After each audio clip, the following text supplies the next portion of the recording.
오늘은 교단에서 나라를 위한 기도 주일로 이름을 붙여서 우리나라에서 우리 한국교회에서 정하는 절기입니다. 이전에는 광복절 기념주일이라고 불렀었는데 저도 올해 처음 알았습니다. 이 명칭을 바꿨습니다. 광복이라고 하는 것이 무슨 뜻입니까? 빛을 다시 찾았다는 뜻이죠. 1945년 8월 15일에 빛을 다시 찾기 전까지 우리 민족은 35년이라는 이 일제 감정기 동안에 칠흑 같은 어둠 속에서 살 수밖에 없었습니다. 잘 아시는 대로 일제 강점기 동안 일본의 총독부는 우리의 말과 우리의 글을 말살시키려고 했습니다. 그래서 생각해 볼 때 그대로 몇 년이 더 지났었더라면은 아마 우리 민족은 저 만주의 여진족이라고 있지 않았습니까? 여진족은 그 말도 없어지고 민족도 없어져 버렸습니다. 그렇게 우리 민족도 민족 자체가 사라져 버렸을지도 모르겠습니다. 하나님께서는 우리 민족을 굽어 살펴주사 미국 등의 연합국이 승전하게 하셨습니다. 그래서 국권을 다시 찾게 해주셨습니다. 그래서 비록 남한뿐이지만 우리는 자유롭게 생각하고 말할 수 있고 자유롭게 행동할 수 있습니다. 또 무엇보다도 자유롭게 신앙생활을 할 수 있는 나라에서 살고 있습니다.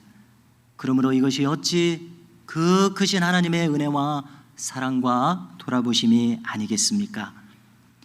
우리나라를 염두에 두면서 한번 시선을 세계 각국으로 돌려보십시오. 국제적인 지정학적인 차원에서 우리나라를 한번 생각해 볼 때에, 그리고 더 나아가서 기독교 신앙이라는 관점에서 생각해 볼 때에 우리 주변의 동아시아 국가권에서 우리나라만큼 신앙이 융성한 나라가 없지 않습니까? 그래서 저는 믿어지기를 하나님께서 우리 민족을 일제로부터 또 공산주의로부터 구원하여 주신 것은 이처럼 하나님을 잘 섬기는 민족으로서 우리를 택하여 주시고 우리를 그런 민족으로 삼아 주시고 또 사용하시기 위한 크신 은혜와 계획이 있었다, 이렇게 믿어집니다. 그런데 여기서 한 걸음 더 나아가서 함께 생각해 보고자 합니다. 이렇게 우리에게 믿음이라는 큰 은사를 베풀어 주신 것은 믿는 우리들만 잘 살다가 저 영원한 천성에 너희들만 잘 오너라, 이런 뜻은 결코 아니실 것이라고 생각이 됩니다. 이런 특별한 기회는 주변에 널리 나누라는 하나님의 깊은 뜻이 있다고 믿습니다. 그러므로 우리는 장차 저 북한 땅에 6.25 한국전쟁이 일어나기 전까지 3천여 교회가 있었다고 들었습니다. 정말로 많은 교회, 절반 이상이 북녘 땅에 있었다는 것입니다. 교회가요. 근데 그 많은 교회들이 다 불살라지거나 없어졌습니다. 그 교회를 우리가 다시 재건해야 될 사명이 있지 않겠느냐는 것입니다. 재건할 뿐만 아니라 더 융성하게 할 그러한 사명이 우리에게 있음을 느끼게 됩니다. 뿐만 아니라 동아시아 주변 국가와 세계 열방에 이르기까지 땅끝까지 복음을 전하는데 우리를 사용하시려는 하나님의 선하신 뜻이 있다고 믿게 됩니다. 재미있는 연구가 있어서 거론하고자 합니다. 자, 우리 민족이 한마디로 말해서 고대의 노아의 홍수 이후에 다시 인류가 번성하지 않습니까? 그 인류 중에 유대인이 나왔는데 우리 민족이 먼 고대의 유대인과 갈라진 형제의 민족이라는 그런 연구가 있어서 잠시 거론하고자 합니다. 이 방면에 전문적으로 수십 년에 걸쳐서 연구한 분이 있습니다. 또 저술한 책이 있습니다. 이름하여 유석근 목사님이라고 하는 분이 우리는 아리랑 민족, 이런 책이 있습니다. 간단히 내용을 말씀드리면요, 창세기 10장은 족보가 쭉 나옵니다. 그 10장 21절 이하를 보면은 노아의 아들 셋이 있지 않습니까? 셈함 야벳이 있는데 셈의 족보를 자세하게 이야기합니다. 그러면은 셈의 3대 손이 에벨이라는 사람인데, 이 에벨이라는 사람이 두 아들이 있었습니다. 벨렉과 욕단이 있습니다. 그런데 이 벨렉으로부터 유대인의 후손이 나오게 되고, 또 이 욕단으로부터 이 목사님의 연구는 우리 민족이 여기서 나왔다, 이런 연구예요. 그러나 성경은 단 한 줄이 있을 뿐입니다. 그 욕단이 동쪽 산으로 옮겨가서 거기 살았더라, 이 한 구절인데요, 이거를 수십 년간 연구한 결과 이렇게 이야기를 합니다. 바로 그 동쪽 산으로 멀리 갔다고 하는데, 그 산이 중앙아시아에 있는 파미르 고원이요, 또 중국식으로 말하면 천산산맥이다.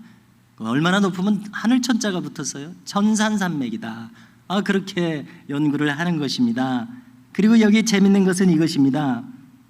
그 높은 산 고개를 넘으면서 하나님을 잘 섬겼던 그 욕단의 후예들이 아리랑 고개라는 말을 그 노래에 집어넣어서 오늘날의 아리랑이라는 민요가 우리에게 전해지고 있다는 것입니다. 아리랑이 무슨 뜻인지 혹시 아시는 분 계십니까? 우리가 알 수가 없죠. 근데 이 목사님은 어원적인 설명을 이렇게까지 합니다. 알이라고 하는 것은 알을 가리키는데, 이 알이 큰 알이라고 생각해 보면 바로 이 밝고 둥근 큰 알은 해와 같이 그 높은 것을 상징하고, 그것은 곧 큰 광명이신 하나님을 상징한다.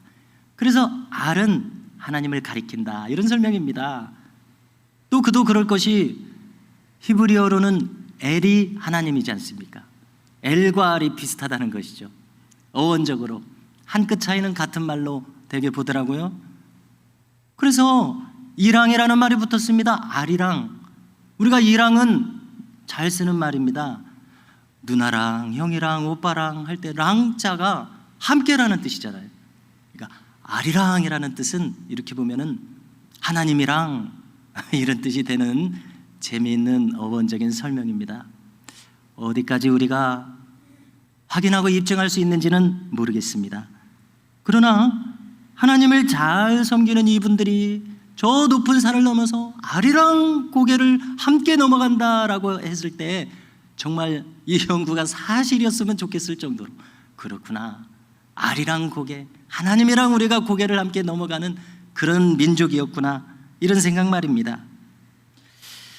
자, 이것을 참고로 하면서요, 본래 우리 민족이 이렇게 하나님을 섬기던 민족이었다면 오늘날에 와서 기독교 신앙으로 그것을 재확인하면서 꽃을 피우게 하신 것은 하나님의 깊은 섭리가 있지 않은 것인가.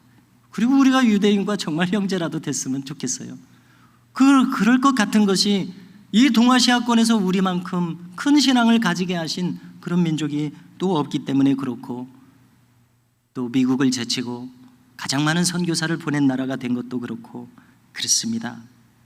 이것은 이 마지막 때에 우리 주변과 세계를 향한 선교적인 민족으로 우리를 사용하시려는 그런 귀한 뜻이 있다고 믿어지게 됩니다. 일제강점기, 또 그 이전의 역사를 통해서 우리 민족은 많은 순환을 겪었었습니다. 이것은 유대인하고도 비슷합니다. 그들은 2000년 동안 나라가 없지 않았습니까? 또 바벨론, 아수르, 애국, 얼마나 많은 순환이 있었습니까? 또 결정적으로 몇 수십 년 전에 저 독일 나치의 잔악한 홀로코스트의 만행 겪었었습니다. 우리도 일제강점기를 겪었습니다. 흡사합니다. 이러한 참혹함을 겪었던 사람들, 민족이 어찌 다시 저 참혹한 종살이로 돌아가는 것을 행여 꿈에서라도 잠시라도 생각을 할 수 있겠습니까? 다시는 경험해서는 안 될 것이 바로 이 노예살이요 종살이입니다. 우리가 오늘 본문을 갈라디아서 5장에서 읽었는데요, 우리가 읽은 이 내용 갈라디아서 전체의 주제는 무엇입니까? 우리가 예수님으로 인하여 그 종살이에서 벗어났다는 것입니다. 그래서 참 자유를 얻었는데 다시는 이 자유를 빼앗겨서는 안 된다는 것이 주제입니다. 마르틴 루터가 종교 개혁을 이끌었었던 핵심적인 사상이 바로 이 갈라디아서와 로마서에서 나왔던 것이 참으로 유명하리만큼 갈라디아서는 참 자유를 우리가 빼앗겨서는 안 된다는 이런 강력한 주제를 오늘도 우리에게 들려주시고 있습니다. 오늘 말씀 1절을 보십시오. 무엇이라고 말씀합니까? 그리스도께서 우리를 자유롭게 하려고 자유를 주셨으니 그러므로 굳건하게 서서 다시는 종의 멍에를 매지 말라 말씀합니다. 이 갈라디아 지역이란 우리가 얼마 전까지만 해도 터키라고 불렀던 튀르키예의 중부지방을 가리킵니다. 그곳은 산악지방이고요, 또 우리가 아마 지나가다가 사진으로도 보셨을 것 같습니다. 버섯 모양의 기암 괴석들이 이렇게 질비한 그런 사진 혹시 보셨습니까? 그리고 제가 본 사진 중에 하나는 그 열 기구가 수십 개가 막 떠 있는 그런 버섯 모양의 그런 사진이 이렇게 떠오릅니다. 바로 거기입니다. 갈라디아 거기입니다. 그리고 갑바도기아라고도 하죠. 우리가 사도행전에서는 이제 10장 넘어가서 바울이 이 소아시아로 선교여행을 다녔을 때 중부지방의 루스드라라는 도시에 들어갔습니다. 거기서 안진뱅이를 만났습니다. 안진뱅이를 보니까 말씀을 잘 듣고 믿음이 있어요. 그래서 바울이 감동을 받아서 주 예수 그리스도 이름으로 일어나라고 했더니 그 안진뱅이가 일어나는 놀라운 역사가 있었던 바로 그곳, 그렇게 해서 세워진 교회들이 거기 있었습니다. 사도 바울이 얼마나 이 갈라디아 교회들을 사랑했겠습니까? 심혈을 기울여서 선교하고 세웠던 교회들이니까요. 그런데 오늘 말씀은 이것입니다. 안 좋은 소식이 들립니다. 바울이 다녀간 뒤에 유대적 교사들이 다녀갔던 것입니다. 한마디로 말해서 그들은 물을 흐렸습니다. 순수한 복음을 흐트러뜨렸어요. 그들은 뭐라고 하냐면 복음으로 충분하지 않다, 그렇게 주장할 수 있었던 것이 그때는 성경이 수립되지 않았던 때입니다. 구약 성경만 있었던 때입니다. 신약 성경이라도 있었으면 그런 말을 단숨에 물리쳤을 텐데, 복음으로는 충분하지 않다, 구약의 율법들도 다 지켜야 된다, 이렇게 부담을 주는 것입니다. 그래서 유대적 율법주의를 이식시키려고 했습니다. 오늘 본문에서도 할례를 이미 받은 어떤 사람들이 나타났다고 바울이 깜짝 놀라지 않습니까? 할례를 받은 사람들이 있구나. 그럼 너희들은 율법을 다 지켜야 한다. 율법을 다 지켜서 하나님께 인정받을 수 있는 사람이 어디 있느냐? 이것이 바울의 답답함이었습니다. 복음의 물이 흐려진 것에 대한 바울의 답답함이었습니다. 내가 전한 복음 외에 다른 복음을 너희들이 잘도 받아들이는구나. 너희들이 성령으로 시작하였는데 이제 육체로 마치려 하느냐? 이전의 종살이로 다시 잘도 돌아가고자 하는구나. 날과 달과 절기를 지키라는 말이 구약에 있습니다마는 그들은 유대인이 아닙니다. 그렇게까지 할 필요가 없습니다. 그 의식법을 그들이 모세가 전한 그대로 지킬 필요가 없습니다. 왜냐하면 히브리서에서도 말하듯이 그것들은 원본이 오기 전에 모형으로 온 것입니다. 참고 자료로 온 것입니다. 참고만 하면 됩니다. 원본인 예수님이 오셨는데 그것들을 다 무슨 소용이 있습니까? 여기 우리 뒤에 십자가로 다 요약이 되고 있습니다. 주의 죽으심 그 보혈에 다 들어가 있습니다. 그것으로 충분합니다. 그렇지 않습니까? 너희가 다시 천박한 초등학문으로 돌아가는구나. 다시 율법주의로 돌아가 버렸다는 것입니다. 복음 속에 다 녹아져 있는데 다시 대학생은 1 더하기 1 배울 필요 없어요. 다시 그리 돌아갔다고 답답해하고 있습니다. 너희의 구원이 듣고 믿음에서냐 율법의 행위에서냐? 분명하다. 듣고 믿음에서 구원이 왔느니라. 율법의 행위, 이 종살이 초등학문으로 돌아가지 말아라. 바울의 말은 이것이 멸망의 길이라는 것입니다. 그래서 우리가 갈라디아서를 한번 찬찬히 읽어보십시오. 내가 이렇게 언성을 높이는 것은 정말 언성이 높이는 것처럼 들려집니다. 왜냐하면 안타깝고 답답하니까요. 왜냐하면 다시 종살이로 돌아가고자 하니까요. 바울의 심경이 그대로 드러납니다. 이 러시아의 또 다른 대문호인 도스토옙스키라는 인물을 잘 아시죠? 그는 카라마조프가의 형제들을 써서 유명합니다. 그 외에도 죄와 벌이라고 하는 불의의 명절을 남겼었습니다. 이 소설들은 모두 기독교 신앙이 바탕에 깔려 있습니다. 이 소설들을 찬찬히 읽고 있으면 제가 느낀 것은 정말 감동적인 설교를 듣는 것 같은 그런 감정을 느낀 기억이 있습니다. 그래서 이제 이 번역서 뒤에 보면은 도스토옙스키의 연보가 이렇게 나오지 않습니까? 유명한 사람들은 연보가 나와서 그들의 생애를 이렇게 쭉 봤더니 생애를 보다가 깜짝 놀랐습니다. 왜냐하면 도스토옙스키는 도박 중독자였습니다. 이 죄와 벌을 쓸 때, 카라마조프가의 형제들을 신문에 연재할 때 그런 동시에 도박에 빠져서 재산을 탕진하고 있는 그런 밑바닥에 내려가 있는 그런 사람이었습니다. 여러분 너무 놀랍지 않습니까? 인간의 타락의 최정점에 있는 것이 바로 도박 아닙니까? 그 다음에는 마약으로 발전해서 그 다음에는 전혀 회복할 수 없는 바로 그런 타락의 과정 중에 정점에 도박이 있지 않습니까? 주중에 어떤 해외 토픽을 들었더니요, 유명한 헐리우드 아역 배우, 이 보물섬이라는 영화를 찍었나 봐요. 오스틴 마조스라고 하는 사람이 지금 나이로는 28살이 되었는데 펜타닐이라고 하는 마약 중독으로 노숙자 숙박시설에서 갑자기 죽었노라, 그런 뉴스가 났습니다. 생각해 보십시오. 얼마나 허망한 죽음입니까? 얼마나 이 청년이 더 창창한 미래, 기쁨으로 많은 사람에게 즐거움을 주는 그런 아름다운 인생을 살 수도 있었을 텐데 어떻게 이렇게 나락으로 떨어졌습니까?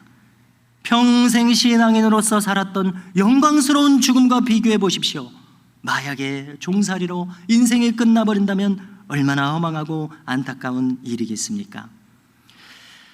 도스토옙스키와 같이 이렇게 큰 감동을 주는 대문호도 이런 높고 고상한 글, 왜냐하면 기독교 신앙이 거기 녹아져 있어서 정말 감동적인 설교를 듣는 것 같단 말이에요. 그런 높고 고상한 글을 쓰는 그 순간, 그런 도박 중독에 깊이 빠져 있었다는 바로 이 격차를 생각해 보십시오. 가장 고상한 것을 생각하면서 동시에 자신은 가장 낮은 자리로 타락할 수 있다는 것이 바로 이 인간의 모습입니다. 또한 그는 간질병 환자이기도 했습니다. 그래서 냉탕과 온탕을, 이 극한의 환경을 겪어야 천재성이 발휘되는가, 그런 생각도 듭니다. 이런 천재가 혹시 되고 싶으십니까? 그러면 도스토옙스키와 같은 그런 길을 가야 할지도 모릅니다. 그래서 우리는 느낍니다. 그도 어쩔 수 없이 타락할 수밖에 없는 인간이요, 우리 인간은 이처럼 나약하며 속절없이 죄의 노예의 자리에 누구라도 빠질 수 있다는 점을 주목하게 됩니다. 잠시 죄와 벌의 내용을 살핀다면요, 알료나라고 하는 수전노 노파가 나옵니다. 전당포와 고리대금으로서 이렇게 가난한 법학생인 주인공 라스콜리니코프와 같은 서민들의 피를 빨아먹는 악인이었습니다. 라스콜리니코프는 분노합니다. 이러한 사회의 부패를 분노하고 이 노파에 대해서 분노하여 치밀한 계획을 세웁니다. 이 사회의 암적인 존재, 저 전당포 노파를 그는 계획적으로 도끼로 찍어내려 죽이는 이러한 참상으로부터 이 소설이 시작됩니다. 자신이 직접 응징하는 사람이 되었습니다. 말하자면은 그 비슷한 시기에 활동했던 철학자 니체가 말한 대로 초인이 되었습니다. 영어로는 하이퍼맨, 독일어로는 위버맨시, 보통 사람 이상의 그런 사람들을 이끌 수 있는 초인적인 지도자라는 그런 뜻입니다. 생각해 봅니다. 그가 말하는 초인은 감정도 삭제한 사람입니다. 도덕성도 삭제한 사람입니다. 그렇게 해서 사회를 이끌어 나갈 수 있다고 말하는 무서운 사상의 내용을 살필 수가 있습니다. 그래서 그 초인의 부정적인 사례가 니체와 같은 시대에 활동했던 이 도스토옙스키는 라스콜리니코프가 바로 그 사람이다, 이렇게 말하는 것처럼 들리게 됩니다. 니체는 말했습니다. 너의 양심을 사장시켜라. 얼마나 무서운 말입니까? 자신의 말을 스스로에게 적용한 결과인지 우리가 이제는 잘 아시죠. 그는 미쳐서 죽었습니다. 초인이 된 결과, 양심을 삭제한 결과 그의 삶의 마지막이 어떻느냐는 것입니다. 그래서 우리는 두려워하게 됩니다. 내가 무엇을 생각하는가? 내가 무엇을 말하는가? 참으로 중요합니다. 우리는 하나님 나라의 선한 것을 품고 생각하고 말할 수 있기를 주님의 이름으로 축복합니다. 라스콜리니코프는 가난한 고로 마찬가지로 가족의 생계를 꾸리기 위해서 할 수 없이 자신의 몸을 팔 수밖에 없는 소냐라고 하는 소녀를 만납니다. 그런데 이 소냐는 불가피하게 그와 같은 처지에 떨어졌지만 깊은 신앙의 소유자였었습니다. 그녀와 만나서 교류하면서 주인공은 그녀의 깊은 신앙과 인간성에 감화되지 않을 수 없었습니다. 그처럼 하나님의 사랑의 힘, 은혜의 힘, 진리의 힘은 강한가 봅니다. 라스콜리니코프는 소냐를 만나지 않았으면 그런 생각도 하지 않았을 번민과 고뇌를 가지게 됩니다. 가지게 된 끝에 소냐의 권유를 따라서 경찰에게 가서 자신의 범죄를 자수하게 됩니다. 왜냐하면 드러나지 않은 이 범죄를 가지고 고통스러워하는 형벌을 당하느니 이제 내가 자수하여 저 법정에 형벌을 당함으로써 이 죄를 씻고자 하는 그러한 결론을 가지게 되었습니다. 더 이상 이 종살이를, 죄악의 형벌이라는 종살이를 견딜 수 없었던 것입니다. 현대인의 문제는 좀처럼 우리가 자유롭지 못하다는 데 있다는 생각을 하게 됩니다. 우리는 나도 모르는 사이에 무엇인가에 얽매여서 노예화된 삶을 살아가고 있지 않은가 생각합니다. 저 출애굽 백성들을 생각해 보십시오. 그들의 몸은 출애굽했습니다. 그러나 40년의 광야 생활을 생각해 보십시오. 그들의 정신은 여전히 애굽에 갇혀 있었습니다. 다시 말해서 노예 상태에 있었습니다. 하나님이 직접 이적을 바라시는 그 놀라운 축복을 받았으면서도 매일매일 만나와 메추라기 놀라운 기적을 경험하면서도 그들은 순간순간 하나님을 원망하는 데서 헤어나오지 못합니다. 얼마나 모순적입니까? 큰 은혜 속에 있으면서도 그들은 무슨 일만 당하면 하나님을 원망했습니다. 더 나아가서 그들은 반역을 일삼았습니다. 이것이 바로 그들의 몸과는 달리 정신적으로 여전히 노예 상태에 빠져 있었다는 증거가 아니겠냐는 것이죠. 오늘 바울이 바라보는 갈라디아 교인들도 마찬가지입니다. 그들은 어느덧 복음에서 이탈하여 율법화라고 하는 이 족쇄, 이 노예의 길로 들어서고 말았습니다. 영국의 극작가인 T.S. 엘리엇이라고 하는 인물이 있습니다. 이분은 우리에게, 현대인에게는 5가지 감옥이 있다, 이렇게 말합니다. 우리가 보이지 않는 감옥에 갇혀서 살아가고 있다는 고발입니다. 첫째는 자기사랑이라는 감옥에 갇혀 있다고 말합니다. 이것은 긍정적인 의미에서가 아니라 자기만을 생각하는 자기사랑입니다. 극단적으로 자기를 생각하는 나머지 창밖에 누구도 보이지 않는 것입니다. 그래서 이것은 의기주의로 나타날 수밖에 없습니다. 타인을 전혀 생각하지 않으므로 여러 가지 흉악한 생각들과 범죄를 자행할 수 있는 그런 마음입니다. 자기에게 완전히 갇혀 있기 때문에 그렇습니다. 다른 사람 전혀 보이지 않습니다. 둘째는 걱정 근심이라는 감옥입니다. 이 감옥에 갇힌 사람은 매사를 걱정하면서 살아갑니다. 아직 오지 않은 일도 미리 몇 년을 당겨서 걱정합니다. 그래서 병적인 걱정입니다. 생각해 보십시오. 사실 우리가 마주치게 되는 그 걱정과 염려들이 있는데요, 그것에 마음을 한 번만 더 줘보십시오. 우리는 심란해집니다. 그런데 우리가 걱정하는 그 대다수의 일, 어떤 사람은 말합니다. 90% 이상의 일은 현실화되지 않는다. 그러므로 우리가 하는 걱정은 대부분이 불필요한 걱정이라는 사실입니다. 그것이 내 마음에 찾아오는 것은 어쩔 수 없지만 거기에 사로잡히지는 말아야 될 것입니다. 더더군다나 거기에 갇혀서는 안 될 것입니다. 셋째는 과거에 좋았던 것에 갇혀있는 향수의 감옥이라는 것을 이야기합니다. 이 사람은 과거에 좋았던 일에서 벗어나지 못합니다. 지금을 살아야 되는데 옛날에는 무엇이 좋았지, 이것이 좋았지. 시대가 지금 달라지지 않았습니까? 사람도 달라졌고 시간도 달라졌습니다. 오늘은 오늘의 삶을 살아야 될 텐데 과거에 잘 나갔던 것에 갇혀 있어서는 도무지 오늘을 살 수 없는 그러한 감옥에 갇힌 노예화된 사람의 모습입니다. 넷째, 타인을 부러워하는 선망의 감옥에 갇힌 사람이 있다는 것입니다. 어느 정도 공감이 갑니다. 무엇인가 하면 나는 이렇게 사는 것이 힘든데 저 다른 사람들은 아무런 걱정 없이 근심 없이 잘도 살아가고 있구나, 이런 것을 종종 느끼게 되지 않습니까?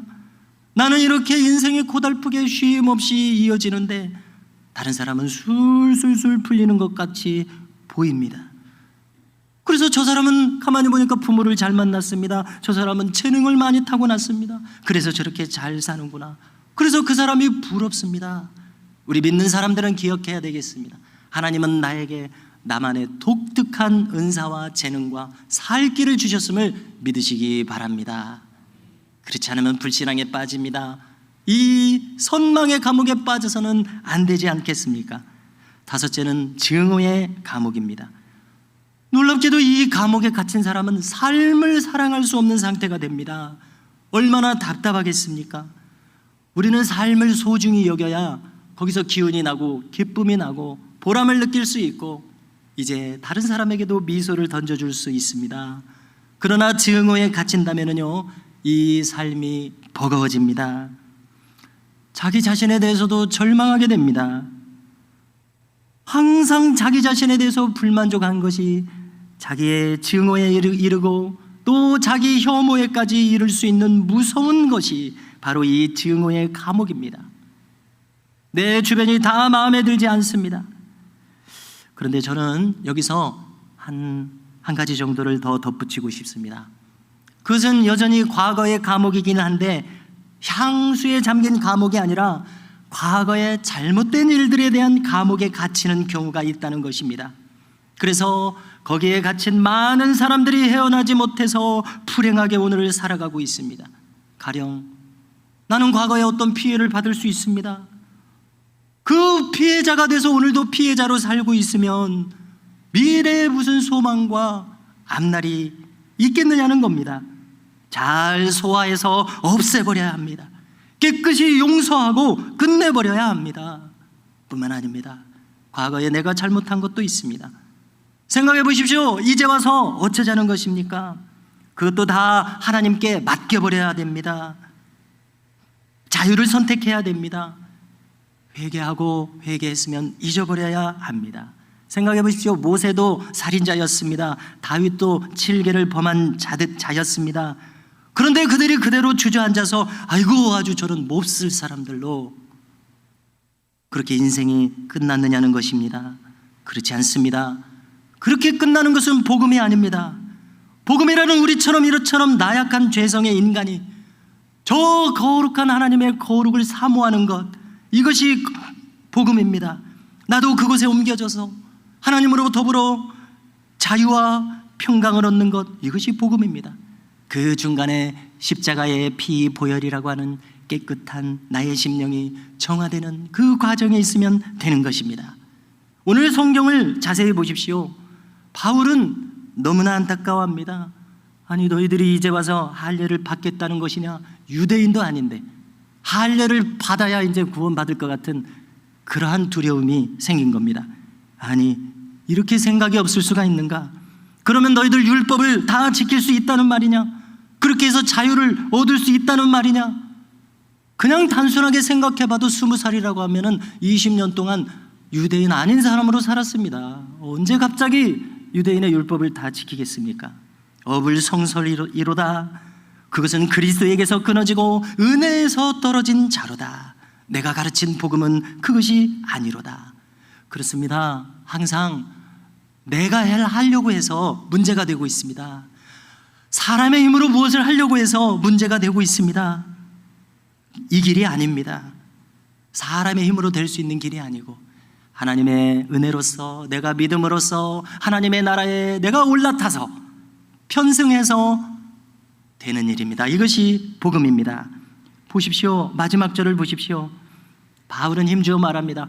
그리스도 안에서는 할례나 무할례나 아무 효력이 없으되 오직이란 말을 제가 넣고 싶어요. 오직 사랑으로서 역사하는 믿음뿐이니라. 할렐루야. 믿음 속에 사랑이 들어있습니다. 하나님 사랑이 들어있습니다. 또 우리들의 사랑도 거기 들어있습니다. 하나님 사랑을 받으니까 내 사랑도 거기서 나타납니다. 자아납니다. 우러납니다. 이 사랑은 자발적이 됩니다. 그렇지 않습니까? 사랑의 감정이 내 안에 생기고 의지가 생기면 자발적이 됩니다. 기뻐집니다. 이것이 믿음이라고 생각합니다. 기억하십시오. 바울은 자신의 경험을 가지고 사랑하는 갈라디아인들에게 말합니다. 그리스도께서 우리를 자유롭게 하려고 자유를 주셨으니 그러므로 굳건하게 서서 다시는 종의 멍에를 매지 말라.